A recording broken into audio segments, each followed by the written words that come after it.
MLA Maganti Gopinath మరణించాడంటూ ప్రచారం. తీవ్ర అస్వస్థత, ఆసుపత్రిలో లైవ్ స్టోరీ. తెలంగాణ బీఆర్ఎస్ పార్టీకి చెందిన జూబ్లీహిల్స్ శాసనసభ్యుడు మాగంటి గోపీనాథ్ గురించి తెలియని వారంటూ ఉండరు. కార్యకర్త స్థాయి నుంచి అంచెలంచెలుగా ఎదుగుతూ తన ప్రస్థానాన్ని విస్తరించుకుంటూ రాజకీయ రంగంలో తిరుగులేని నాయకుడిగా పేరు పొందిన మాగంటి గోపీనాథ్ సినీ పరిశ్రమలో మాత్రం నిలదొక్కుకోలేకపోయారు. అసలు ఆయన ప్రస్థానం ఏంటి, రాజకీయాల్లోకి ఎలా వచ్చారు, సినీ రంగంలో ఆయన చేసిన సినిమాల గురించి మనం తెలుసుకుందాం. మాగంటి గోపీనాథ్ ఆరోగ్యం తీవ్ర విషమంగా ఉంటే ఆయన మరణించారని వార్తలు ప్రచారమయ్యాయి. గురువారం సాయంత్రం ఆయనకు గుండెపోటు రావడంతో గచ్చిబౌలిలోని ఏఐజీ ఆసుపత్రికి తరలించారు. ఇంట్లో ఉండగా ఆయన అస్వస్థతకు గురయ్యారు. కుటుంబ సభ్యులు వెంటనే ఆయనని ఆసుపత్రికి తీసుకెళ్లారు. కార్డియాక్ అరెస్ట్ కావడంతో వైద్యులు సిపిఆర్ ఇవ్వడంతో గుండె తిరిగి కొట్టుకోవడం మొదలైంది. ప్రస్తుతం ఆయన ఐసీయూలో వెంటిలేటర్ పై చికిత్స పొందుతున్నారు. వైద్యుల సమాచారం ప్రకారం గోపీనాథ్ పరిస్థితి ఇంకా విషమంగానే ఉంది. తదుపరి 48 గంటల పాటు ఆయన ఆరోగ్యంపై పర్యవేక్షణ కొనసాగుతూనే ఉంది.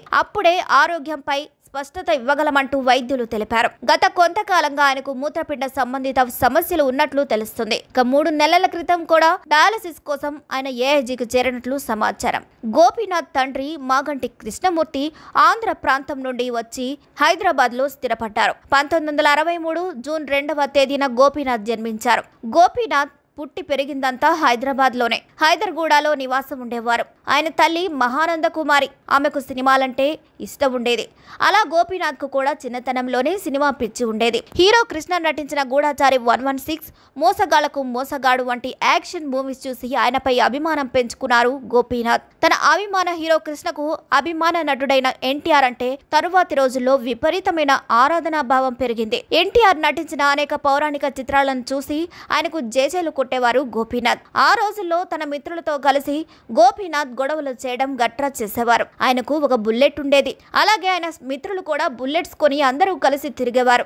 దాంతో గోపీనాథ్ గ్యాంగ్ ను బుల్లెట్ గ్యాంగ్ అంటూ పిలిచేవారు జనం. గోపీనాథ్ చదువు మందకోడిగానే సాగిందని చెప్పాలి. ఇక శ్రీ వెంకటేశ్వర ట్యుటోరియల్స్ ద్వారా ఇంటర్మీడియట్ పూర్తి చేసిన గోపీనాథ్ తర్వాత డిగ్రీ అయిందనిపించారు. ఇక 1983లో ఎన్టీ రామారావు ముఖ్యమంత్రి అయిన తరువాత నుంచి తెలుగుదేశం పార్టీపై అభిమానం పెంచుకొని కార్యకర్తగా మారారు. 1984 ఆగస్టులో ఎన్టీఆర్ ను బర్త్రఫ్ చేసినప్పుడు గోపీనాథ్ బుల్లెట్ గ్యాంగ్ తో ర్యాలీ చేశారు. దాంతో ఎన్టీఆర్ వీరాభిమాని, తరువాతి మంత్రి అయిన శ్రీమతి రాజేశ్వర్ తో అనుబంధం ఏర్పడింది. ఆపై 1985లో ఎన్టీఆర్ మళ్లీ ముఖ్యమంత్రి పీఠం అధిష్ఠించినప్పుడు కూడా గోపీనాథ్ బుల్లెట్ ర్యాలీ ఓ స్పెషల్ అట్రాక్షన్ గా నిలిచింది. ఇక గోపీనాథ్ బుల్లెట్ ర్యాలీ గురించి తెలిసినప్పటి తమిళనాడు ముఖ్యమంత్రి ఎంజి రామచంద్రన్ సైతం వీరిని చెన్నై పిలిపించుకున్నారు.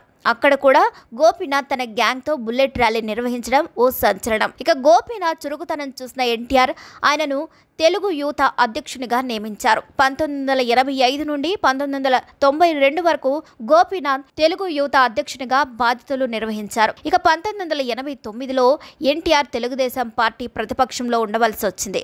ఆ సమయంలో రామారావును తలుచుకుంటూ ఉండేవారు గోపీనాథ్. ఇక తెలుగుదేశం పార్టీలో ఉన్నప్పుడే కేసీఆర్ తోనూ అనుబంధం ఏర్పడింది. 1987 నుండి 1989 దాకా Hyderabad urban development company authority director గాను పనిచేశారు గోపీనాథ్. ఇక 1990ల ఆరంభంలో ఖైరతాబాద్ కూడలిలోను, సెక్రటేరియట్ సమీపంలోను ఎన్టీఆర్ శ్రీకృష్ణ పాండవీయంలోను దుర్యోధనుని గెటప్ భారీ కటౌట్స్ ను ఏర్పాటు చేశారు గోపీనాథ్. దాంతో ఒక్కసారిగా గోపీనాథ్ పేరు తెలుగుదేశం పార్టీలో మారు మోగిపోయింది. ఎన్టీఆర్ కుటుంబ సభ్యులతోనూ గోపీనాథ్ కు సత్సంబంధాలు ఉండేవి.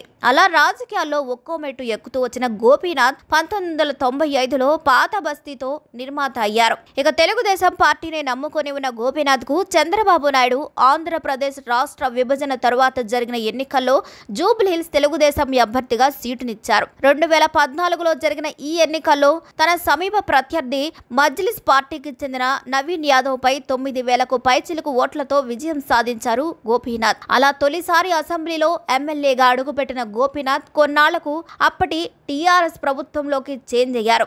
దాంతో తెలుగుదేశం పార్టీ అభిమానులకు దూరమయ్యారు. తర్వాత వారందరినీ చేరదీసి ఏ పరిస్థితిలో తాను పార్టీ మారవలసి వచ్చిందో వివరించారు. మళ్లీ తన వాళ్లను కలుపుకొని ముందుకు సాగిన గోపీనాథ్ 2018లో జరిగిన అసెంబ్లీ ఎన్నికల్లో టీఆర్ఎస్ అభ్యర్థిగా పోటీ చేశారు. ఇక ఆ ఎన్నికలో కాంగ్రెస్ పార్టీ అభ్యర్థి పి విష్ణువర్ధన్ రెడ్డిపై 16,000కు పైచిలకు ఓట్ల మెజార్టీతో విజయం సాధించారు. ఇక 2023 అసెంబ్లీ ఎన్నికల్లోనూ అదే జూబ్లీహిల్స్ నియోజకవర్గం నుండి బీఆర్ఎస్ గా మారిన టీఆర్ఎస్ అభ్యర్థిగా పోటీ చేసి గెలిచారు. ఇక గోపీనాథ్ మూడోసారి ప్రఖ్యాత క్రికెటర్ మహమ్మద్ అజరుద్దీన్ పై 16.337 ఓట్లతో మెజారిటీతో గెలుపొందడం అందరినీ ఆశ్చర్యపరిచింది. అలా జూబ్లీహిల్స్ నియోజకవర్గంలో హ్యాట్రిక్ సాధించిన తొలి నాయకునిగా గోపీనాథ్ చరిత్రలో నిలిచారు. ఇక ఇదిలా ఉంటే మాగంటి గోపీనాథ్ 4 చిత్రాలు నిర్మించారు. 1995లో ఉప్పలపాటి నారాయణరావు దర్శకత్వంలో పాత బస్తీ చిత్రంలో నిర్మాతగా మారారు గోపీనాథ్. సురేష్, శ్రీకాంత్ ప్రధాన పాత్రలో రూపొందించిన ఈ చిత్రం అంతగా అలరించలేకపోయింది. తర్వాత 2000లో రాజశేఖర్ హీరోగా రవణ సినిమా నిర్మించారు. బి గోపాల్ దర్శకత్వం వహించిన ఈ చిత్రంలోనూ తన అభిమాన హీరో కృష్ణతో ఓ కీలక పాత్రను ధరింపచేశారు గోపీనాథ్. సౌందర్య నాయికగా తెరకెక్కిన ఈ సినిమా సైతం జనాన్ని ఆకట్టుకోలేకపోయింది. ఇక తారకరత్నను కూడా హీరోగా పరిచయం చేస్తూ ఒకే రోజున 9 సినిమాలు మొదలయ్యాయి. అందులో గోపీనాథ్ భద్రాద్రి రాముడు మూవీ ఒకటి. 2004లో వచ్చిన ఈ చిత్రానికి సురేష్ కృష్ణ దర్శకుడు. ఇక ఈ చిత్రం కూడా గోపీనాథ్ ను నిరాశపరిచింది. ఆ తర్వాత రాజశేఖర్ తో 2009లో నా స్టైలే వేరు సినిమా తెరకెక్కించారు. ఇక జి రామ్ ప్రసాద్ దర్శకత్వంలో రూపొందించిన ఈ చిత్రంలో భూమిక నాయికగా నటించారు. ఇది కూడా గోపీనాథ్ కు చేదు అనుభవాన్నే మిగిల్చింది. అలా సినిమా రంగంలో నిర్మాతగా సక్సెస్ సాధించలేకపోయిన గోపీనాథ్ రాజకీయ రంగంలో ఎమ్మెల్యేగా హ్యాట్రిక్ సాధించారు. మరి ఈ వీడియోపై మీ అభిప్రాయాన్ని కూడా ఖచ్చితంగా కామెంట్స్ ద్వారా తెలియచేయండి. మరిన్ని అప్డేట్స్ కోసం మా ఛానల్ని లైక్ చేయండి, షేర్ చేయండి, సబ్స్క్రైబ్ చేయండి.